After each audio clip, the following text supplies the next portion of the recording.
খুলনার আইন শৃঙ্খলা রক্ষাকারী বাহিনী আজ খুলনাকে নিরাপত্তা চাদরে ঢেকে রেখেছে।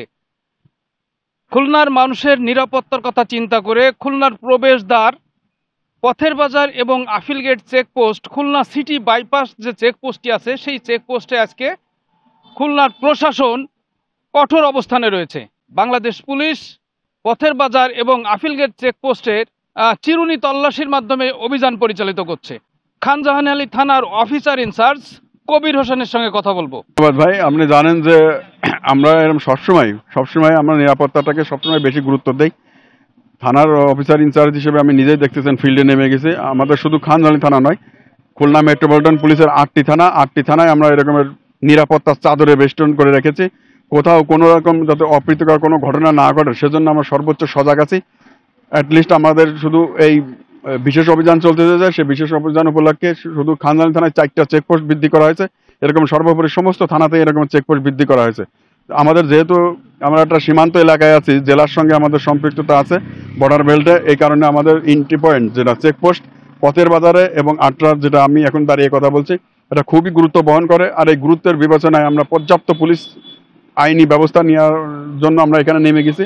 আমাদের প্রচুর পুলিশ নামানো হয়েছে ফিল্ডে। এমনি পোশাকধারী পুলিশই আছে, সাদা পোশাকও আছে। নিরাপত্তার দিক দিয়ে আমরা মনে করি যে আমরা সর্বোত্তম সব চেষ্টা চালিয়ে আছি এবং সর্বোপরি আমরা সফল হয়েছি। গত 29 তারিখ থেকে আগামী 8 তারিখ পর্যন্ত আমাদের বিশেষ অভিযান চলতেছে, যার জন্য আমরা ফিল্ডে আছি। এছাড়াও মানে নিরাপত্তার স্বার্থে আমরা সব সময় 24 ঘন্টায় আমরা ফিল্ডে থাকবো। মানুষের সেবা দিতে আমাদের যতটুকু ত্যাগ স্বীকার করা দরকার আমরা সবসময় প্রস্তুত আছি সেজন্য। এ বিষয়ে আমরা সর্বোচ্চ সজাগ আছি। আপনি ধরে রাখতে পারেন যে খুলনা এরকম কোনো কিছু হবে না। খুলনার প্রতিটা স্টেপে আমাদের পুলিশ বেষ্টনী দিয়ে ধরে রেখেছে। আমরা নিজেরাও আছি, তেমন কোনো সম্ভাবনা খুলনায় নাই ইনশাল্লাহ।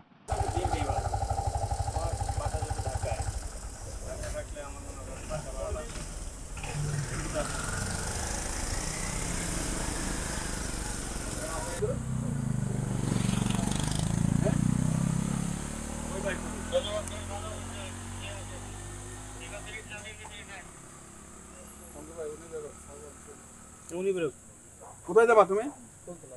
কোথা থেকে উঠছো? কি করো তুমি? তোমার বাড়ি কোথায়? ঠিক আছে। আপনি ড্রাইভ করতেছিলেন, আপনি হেলমেট পরেন নাই কেন? আর কখনো এরকম করবেন না, সবসময় হেলমেট পরে যাবেন। তা নাহলে 3000 টাকা জরিমানা।